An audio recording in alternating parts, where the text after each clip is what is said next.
Hi, നമസ്കാരം. Morning ടീയിലേക്ക് നിങ്ങളേവരെയും സ്വാഗതം ചെയ്യുകയാണ്.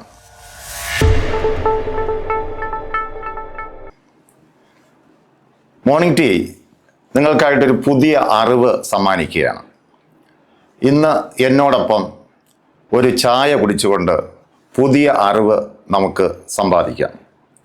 ഒരു ചായ നിങ്ങൾക്ക് നൽകുന്ന അതേ സ്വാദിഷ്ടമായ ഒരു വിഭവമാണ് മോർണിംഗ് ടീയിലൂടെ നമ്മൾ നിങ്ങൾക്ക് പ്രദാനം ചെയ്യുന്നത്. ഓക്കെ, നമുക്ക് നോക്കാം. നോക്കൂ, കേരള PSC ചോദിച്ച ഒരു ചോദ്യമാണിത്. കേരള PSC ചോദിച്ചൊരു ചോദ്യം എന്താ? വടക്കേ ഇന്ത്യ, തെക്കേ ഇന്ത്യ എന്നിങ്ങനെ വേർതിരിക്കുന്ന അക്ഷാംശ രേഖ ഏതാണ്?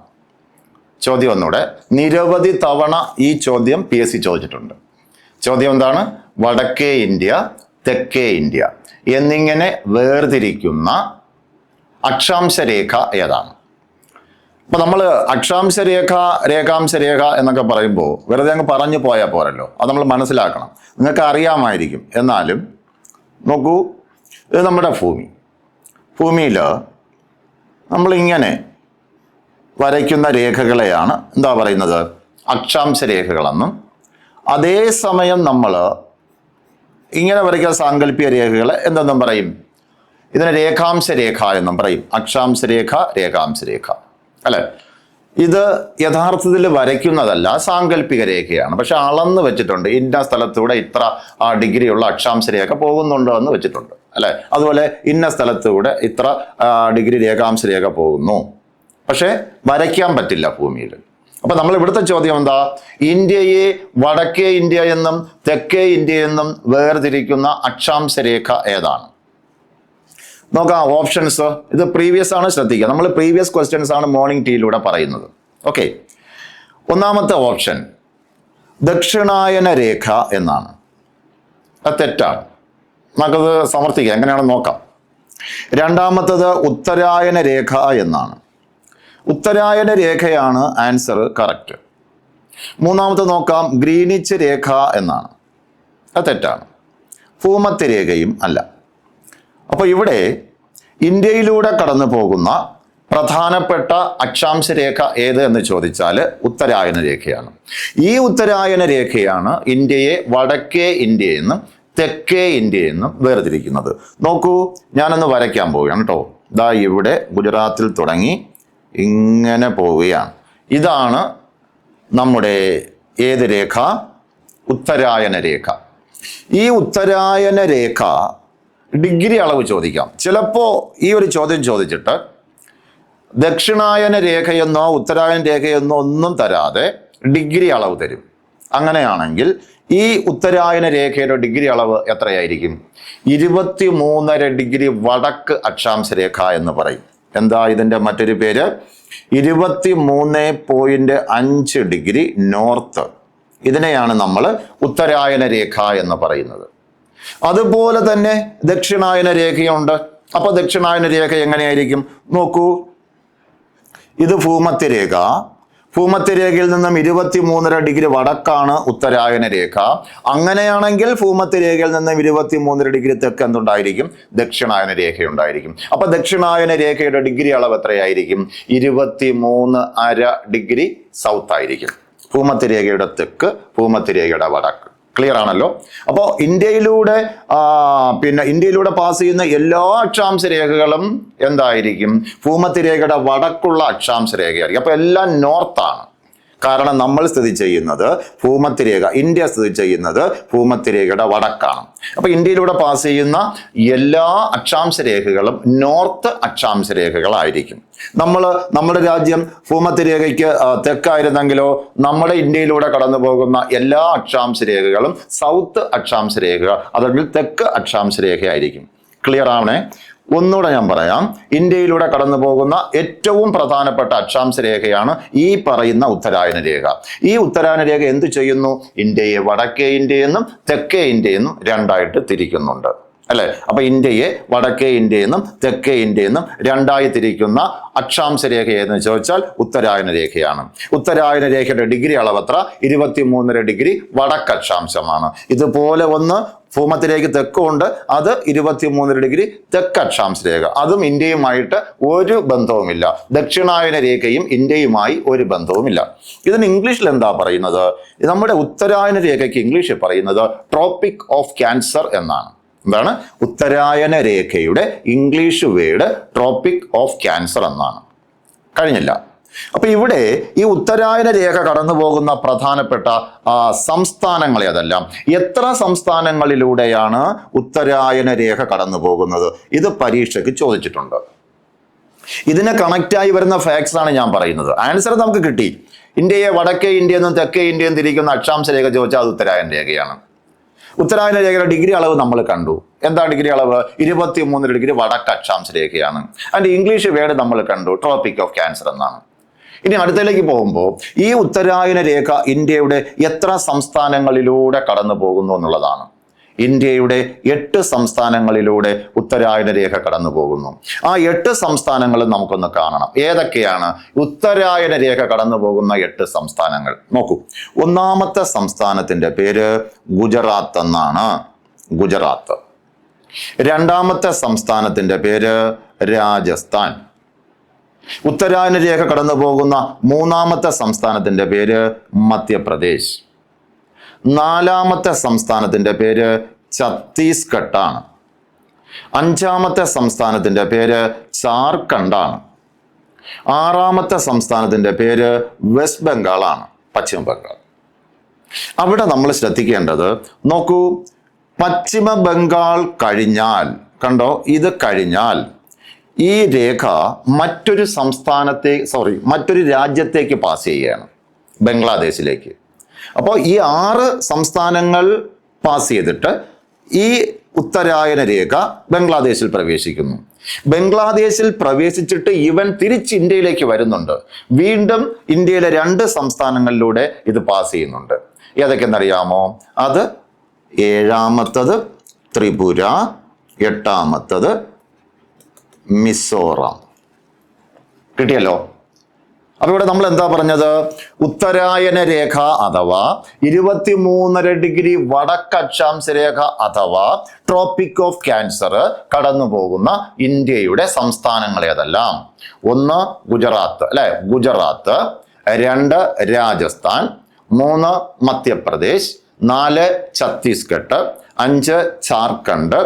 6 വെസ്റ്റ് ബംഗാൾ. എന്നിട്ട് ഇത് എന്ത് ചെയ്യുന്നു? ബംഗ്ലാദേശിൽ പോകുന്നു, തിരിച്ച് ഇന്ത്യയിലേക്ക് കയറുന്നു. 7ാമത്തത് ത്രിപുര. 8ാമത്തെ എന്താ? മിസോറാം. ഇങ്ങനെ 8 സംസ്ഥാനങ്ങളിലൂടെയാണ് നമ്മുടെ ഉത്തരായന രേഖ അഥവാ ട്രോപ്പിക് ഓഫ് ക്യാൻസർ കടന്നു പോകുന്നത്, അല്ലെ? ഇനി നോക്കൂ, ഞാൻ നേരത്തെ പറഞ്ഞല്ലോ ദക്ഷിണായന രേഖ. ദക്ഷിണായന രേഖ എന്ന് പറഞ്ഞാൽ ഇതാണ്. ഭൂമധ്യരേഖയ്ക്ക് 23.5 ഡിഗ്രി തെക്കാണ്. അതിന് ട്രോപ്പിക് ഓഫ് കാപ്രിക്കോൺ എന്ന് ഇംഗ്ലീഷ് പറയും. 23.5 സൗത്ത് ആണ്. ട്രോപ്പിക് ഓഫ് കാപ്രിക്കോൺ എന്നാണ് അത് പറയുന്നത്. അത് ഭൂമധ്യരേഖയ്ക്ക് വടക്കാണ്. ഇനി നോക്കൂ, എന്താ ഗ്രീനിച്ച് രേഖ? നമുക്ക് ഈ 4 ഓപ്ഷൻ ഒന്ന് പഠിച്ചു പോവാം. എന്താണ് ഗ്രീനിച്ച് രേഖ എന്ന് പറഞ്ഞാൽ? ദാ ഇവിടെ ഭൂമിയുടെ ഏതാണ്ട് നടുക്കുകൂടെ ഇംഗ്ലണ്ടിലെ ഗ്രീനിച്ച് എന്ന് പറയുന്ന സ്ഥലത്തുകൂടെ പാസ് ചെയ്യുന്ന രേഖാംശ രേഖയാണ് ഗ്രീനിച്ച് രേഖ. ഇതിനെ 0 ഡിഗ്രി എന്ന് പറയും. 0 ഡിഗ്രി, അല്ലെ? 0 ഡിഗ്രി രേഖാംശ രേഖ ലോകത്തിന്റെ ഭൂമിയുടെ ഏതാണ്ട് പകുതി, ഏതാണ്ട് മധ്യത്തിലൂടെ കടന്നു പോകുന്നു. ഇംഗ്ലണ്ടിലെ ഒരു സ്ഥലമായ ഗ്രീനിച്ചിലൂടെ പാസ് ചെയ്യുന്നതുകൊണ്ട് ഇതിനെ ഗ്രീനിച്ച് രേഖ എന്ന് പറയുന്നു. ഈ രേഖയ്ക്ക് ഒരു പ്രത്യേകതയുണ്ട്. ലോകത്തിന്റെ മൊത്തം ടൈം കണക്കാക്കുന്ന രേഖയാണ് ഗ്രീനിച്ച് രേഖ. ലോകത്തിന്റെ സമയം കണക്കാക്കുന്ന രേഖയാണ് ഗ്രീനിച്ച് രേഖ. അപ്പോൾ ഇങ്ങോട്ട് 180 ഡിഗ്രി കിഴക്കോട്ട് വരും, ഇങ്ങോട്ടും 180 ഡിഗ്രി വരും. പടിഞ്ഞാറോട്ട് 180 ഡിഗ്രി, കിഴക്കോട്ട് 180 ഡിഗ്രി. ഈ രേഖ 1 ഡിഗ്രി തിരിയണമെങ്കിൽ 4 മിനിറ്റ് എടുക്കാം. 4 മിനിറ്റ് എന്ന് പറഞ്ഞാൽ ഗ്രീനിച്ച് രേഖ 1 ഡിഗ്രി, അതായത് ഭൂമി 1 ഡിഗ്രി തിരിയണമെങ്കിൽ ഭൂമിക്ക് എത്ര സമയം വേണ്ടി വരും? 4 മിനിറ്റ് വേണ്ടി വരും. 1 ഡിഗ്രി തിരിയാൻ ഭൂമിക്ക് 4 മിനിറ്റ് വേണ്ടി വരും. അങ്ങനെയാണെങ്കിൽ ഭൂമിക്ക് 15 ഡിഗ്രി തിരിയാൻ 1 മണിക്കൂർ വേണ്ടി വരും. 1 മണിക്കൂർ. ഓക്കെ, അതിലേക്ക് ഞാൻ ഇപ്പൊ കടക്കുന്നില്ല. ഇവിടെ നമ്മൾ എന്താ പറഞ്ഞത്? ഗ്രീനിച്ച് രേഖ എന്താണ്? ലോകത്തിന്റെ സമയം കണക്കാക്കുന്ന രേഖയാണ്. ഈ ഗ്രീനിച്ച് രേഖ കടന്നു പോകുന്നത് ഏത് വഴിയാണ്? ഇംഗ്ലണ്ടിലെ ഗ്രീനിച്ച് എന്ന് പറയുന്ന സ്ഥലത്തു കൂടെയാണ് ഇത് കടന്നു പോകുന്നത്. അപ്പൊ ഇന്ത്യയുടെ സമയം കണക്കാക്കുന്ന രേഖയും കൂടെ നമുക്കൊന്ന് നോക്കിപ്പോണ്ടേ. ഞാനിതാ ഒരു വര വരയ്ക്കുന്നു കേട്ടോ. ഇതാ ഇങ്ങനെ ഏതാണ്ട് ഇങ്ങനെ വന്ന് ഇതാ ഇതുവഴി. ഇതാണ് ഇന്ത്യയുടെ സമയം കണക്കാക്കുന്ന രേഖ. ഇന്ത്യയുടെ സമയം കണക്കാക്കുന്ന രേഖ. ഇതിന്റെ പേരാണ് 82.5 ഡിഗ്രി 82.5 ഡിഗ്രി ഈസ്റ്റ്, കിഴക്ക് രേഖാംശ രേഖ എന്ന് പറയും. അപ്പൊ ഇന്ത്യയിലൂടെ കടന്നു പോകുന്ന പ്രധാനപ്പെട്ട രേഖാംശ രേഖ ഏത് എന്ന് ചോദിച്ചാൽ 82.5 ഡിഗ്രി കിഴക്ക് രേഖാംശ രേഖയാണ്. ഇവിടെ നമ്മൾ മനസ്സിലാക്കേണ്ടത്, ഇന്ത്യയിലൂടെ ഒരു അക്ഷാംശ രേഖ മാത്രമേ കടന്നു പോകുന്നുള്ളൂ, ഈ ഉത്തരായന രേഖ മാത്രമേ കടന്നു പോകുന്നുള്ളൂ എന്ന് നിങ്ങൾ ചിന്തിക്കുന്നുണ്ടോ? ഇല്ല. അതായത് 2 അക്ഷാംശ രേഖകൾ തമ്മിലുള്ള അകലം 111 കിലോമീറ്റർ ആണെന്നാണ് പറയുന്നത്. മനസ്സിലാവുന്നുണ്ടോ? 2 അക്ഷാംശ രേഖകൾ തമ്മിലുള്ള അകലം 111 കിലോമീറ്റർ. അപ്പോൾ ഓരോ 111 കിലോമീറ്റർ ഇടയ്ക്കും ഓരോ അക്ഷാംശ രേഖകളുണ്ട്. അങ്ങനെയാകുമ്പോൾ നിരവധി അക്ഷാംശ രേഖകൾ ഇന്ത്യയിലൂടെ പാസ് ചെയ്യുന്നുണ്ട്. പക്ഷേ ഏറ്റവും പ്രധാനപ്പെട്ട അക്ഷാംശ രേഖ എന്ന് ചോദിച്ചാൽ നമ്മുടെ 23 ഡിഗ്രി നോർത്ത് അക്ഷാംശ രേഖ അഥവാ ഉത്തരായന രേഖയാണ്. ഈ ഉത്തരായന രേഖയാണ് ഇന്ത്യയെ വടക്കേ ഇന്ത്യയെന്നും തെക്കേ ഇന്ത്യയെന്നും രണ്ടായി തിരിക്കുന്നത്. ഈ ഉത്തരായന രേഖ കടന്നു പോകുന്നത് 8 സംസ്ഥാനങ്ങളിലൂടെയാണ്. ഒന്നാമത്തത് ഗുജറാത്ത്, രണ്ടാമത്തത് രാജസ്ഥാൻ, മൂന്നാമത്തത് മധ്യപ്രദേശ്, നാലാമത്തത് ഛത്തീസ്ഗഡ്, അഞ്ചാമത്തത് ജാർഖണ്ഡ്, ആറാമത്തത് വെസ്റ്റ് ബംഗാൾ, ഏഴാമത്തത് ത്രിപുര, എട്ടാമത്തത് മിസോറാം. അവിടെ നമ്മൾ ശ്രദ്ധിക്കണം, ചിലപ്പോൾ ഒരു പരീക്ഷയ്ക്ക് ഒരു ചോദ്യം ഇങ്ങനെ വരാൻ സാധ്യതയുണ്ട്. അതായത് വെസ്റ്റ് ബംഗാൾ കഴിഞ്ഞാൽ, പശ്ചിമ ബംഗാൾ കഴിഞ്ഞാൽ ഉത്തരായന രേഖ നേരെ എവിടേക്കാണ് പോകുന്നതെന്ന് ചോദിച്ചാൽ മറ്റൊരു സ്റ്റേറ്റിലേക്കല്ല പോകുന്നത്, മറ്റൊരു രാജ്യത്തേക്കാണ് പോകുന്നത്. ഈ 6 സംസ്ഥാനങ്ങൾ പാസ് ചെയ്താൽ മറ്റൊരു രാജ്യത്തേക്ക് പോകുന്നു. അത് ഏതാണ് ആ രാജ്യം? അത് നമ്മുടെ തൊട്ട് അയൽ രാജ്യമായ ഏതാണ്? സ്ഥിതി ചെയ്യുന്നത് ഇവിടെ ബംഗ്ലാദേശാണ്. ബംഗ്ലാദേശിലും പോയിട്ട് അവൻ വീണ്ടും ഇന്ത്യയിലേക്ക് കയറുന്നു. എന്നിട്ട് 2 സംസ്ഥാനം കൂടെ പാസ് ചെയ്യുന്നു. ഏതൊക്കെയാണ്? ത്രിപുരയും മിസോറാവുമാണ്. ക്ലിയർ ആണ് ഇത്രയും കാര്യങ്ങൾ അല്ലെ? അപ്പൊ നമ്മളിപ്പോ ഇവിടെ പറഞ്ഞ കാര്യങ്ങൾ, ഈ ചോദ്യത്തിന്റെ ആൻസർ എന്താ? കണക്ട് ചെയ്ത് നമ്മൾ കുറേ കാര്യങ്ങൾ പറഞ്ഞു. ഇന്ത്യയെ വടക്കേ ഇന്ത്യയെന്നും തെക്കേ ഇന്ത്യയെന്നും വേർതിരിക്കുന്ന അക്ഷാംശ രേഖയുടെ പേര് ഉത്തരായന രേഖയാണ്. ഉത്തരായന രേഖയുടെ ഡിഗ്രി അളവ് എത്ര? 23.5 ഡിഗ്രി വടക്കാണ്. അതിന്റെ മറ്റൊരു പേരെന്താണ്? ട്രോപ്പിക് ഓഫ് ക്യാൻസർ എന്ന് പറയും. 2 അക്ഷാംശ രേഖകൾ തമ്മിലുള്ള അകലം എത്രയാണ്? 111 കിലോമീറ്റർ ആണ്. 2 രേഖാംശ രേഖകൾ തമ്മിലുള്ള അകലം എന്ന് പറഞ്ഞാൽ ഓരോ ഡിഗ്രിയാണ്. ഓരോ അക്ഷാംശ രേഖകൾ തമ്മിലുള്ള അകലം ഓരോ ഡിഗ്രിയാണ്. അക്ഷാംശ അല്ല, രേഖാംശ രേഖ, സോറി.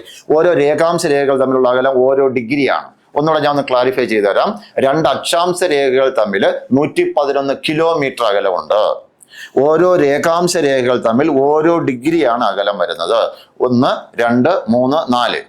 മനസ്സിലായല്ലോ? ഇങ്ങനെ 1 ഡിഗ്രി ഭൂമിക്ക് തിരിയണമെങ്കിൽ എത്ര മിനിറ്റ് എടുക്കും? 4 മിനിറ്റ് എടുക്കും. Yes, okay. അപ്പോ ഈ ചോദ്യങ്ങൾ ഒന്നുകൂടെ നോക്കൂ. ഇന്ത്യയിലൂടെ കടന്നു പോകുന്ന പ്രധാനപ്പെട്ട അക്ഷാംശ രേഖ ഉത്തരായന രേഖ. ഇന്ത്യയിലൂടെ കടന്നു പോകുന്ന പ്രധാനപ്പെട്ട രേഖാംശ രേഖ ചോദിച്ചാൽ അത് 82.5 ഡിഗ്രി കിഴക്ക് രേഖാംശ രേഖ. അതിനെക്കുറിച്ചുകൂടെ 1-2 വാക്ക് പറഞ്ഞിട്ട് നമുക്ക് അവസാനിപ്പിക്കാം. അതായത് ഈ 82 ഡിഗ്രി കിഴക്ക് രേഖാംശ രേഖ എത്ര സംസ്ഥാനങ്ങളിലൂടെ പാസ് ചെയ്യുന്നു? 5 സംസ്ഥാനങ്ങളിലൂടെയാണ് പാസ് ചെയ്യുന്നത്.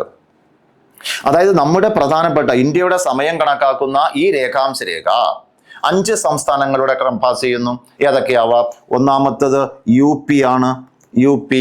രണ്ടാമത്തത് MP ആണ്, മധ്യപ്രദേശ്. മൂന്നാമത്തെ സംസ്ഥാനം ചോദിച്ചാൽ ഛത്തീസ്ഗഡ് ആണ്. നാലാമത്തെ സംസ്ഥാനം ഒഡീഷയാണ്. അഞ്ചാമത്തെ സംസ്ഥാനം ആന്ധ്രാപ്രദേശാണ്. അപ്പൊ ഇന്ത്യയുടെ സമയം കണക്കാക്കുന്ന 82.5 ഡിഗ്രി കിഴക്ക് രേഖാംശ രേഖ പാസ് ചെയ്യുന്ന സംസ്ഥാനങ്ങളുടെ എണ്ണം 5. വടക്കേ ഇന്ത്യയെന്നും തെക്കേ ഇന്ത്യയും തിരിക്കുന്ന ഇന്ത്യയുടെ അക്ഷാംശ രേഖയായ 23.5 ഡിഗ്രി അക്ഷാംശ രേഖ അഥവാ ഉത്തരായന രേഖ കടന്നു പോകുന്ന സംസ്ഥാനങ്ങളുടെ എണ്ണം 8. ഉത്തരായന രേഖ 8 സംസ്ഥാനങ്ങളിലൂടെയും 82 ഡിഗ്രി കിഴക്ക് രേഖാംശ രേഖ 5 സംസ്ഥാനങ്ങളിലൂടെയും കടന്നു പോകുന്നു. ഈ 82 ഡിഗ്രി കിഴക്ക് രേഖാംശ രേഖ കടന്നു പോകുന്ന പ്രധാനപ്പെട്ട പട്ടണം ചോദിച്ചാൽ അത് അലഹബാദാണ്. അലഹബാദ്. അലഹബാദിൽ എവിടെയെന്ന് ചോദിച്ചാൽ മിർസാപൂരാണ്. അപ്പൊ ഇന്ത്യയുടെ സമയം കണക്കാക്കുന്ന രേഖ ചോദിച്ചാൽ 82° ഈസ്റ്റ്. ഇന്ത്യയുടെ സമയം കണക്കാക്കുന്ന പട്ടണം ചോദിച്ചാൽ അലഹബാദ് അഥവാ മിർസാപൂര്. ഇന്ത്യയുടെ സമയം കണക്കാക്കുന്ന ക്ലോക്ക് ടവർ സ്ഥാപിച്ചിരിക്കുന്നത് മിർസാപൂര് എന്ന സ്ഥലമാണ്. അലഹബാദിന് പുതിയ പേരുണ്ട് അല്ലെ? അലഹബാദിന്റെ ഒരു പുതിയ പേര് കണ്ടുപിടിച്ച് വെച്ചോളണേ. അലഹബാദിനെ ഇപ്പൊ ചോദിക്കും. അലഹബാദിന്റെ പുതിയ പേര്, അലഹബാദിലെ മിർസാപൂരിലൂടെയാണ് എന്ത് പാസ് ചെയ്യുന്നത്? 82° കിഴക്ക് രേഖാംശ രേഖ പാസ് ചെയ്യുന്നത്. ഇത് ഇന്ത്യയുടെ സമയം കണക്കാക്കുന്ന രേഖയാണ്. ക്ലിയർ ആണോ? ഇത്രയും കാര്യങ്ങൾ നമ്മൾ മനസ്സിലാക്കണം. ഇതൊരു പ്രീവിയസ് ക്വസ്റ്റ്യൻ ആണ്. നിങ്ങൾക്ക് മനസ്സിലായിട്ടുണ്ട് എന്നാണ് വിശ്വാസം. അടുത്ത മോർണിംഗ് ടീയിൽ ഇതുപോലെ ഒരു പ്രീവിയസ് ക്വസ്റ്റ്യനുമായിട്ട് ഞാൻ വരുന്നു. അതോടൊപ്പം തന്നെ നിങ്ങൾക്ക് എല്ലാവർക്കും ഗുഡ് മോർണിംഗ് ഒന്നുകൂടെ പറഞ്ഞുകൊണ്ട് ഓക്കെ.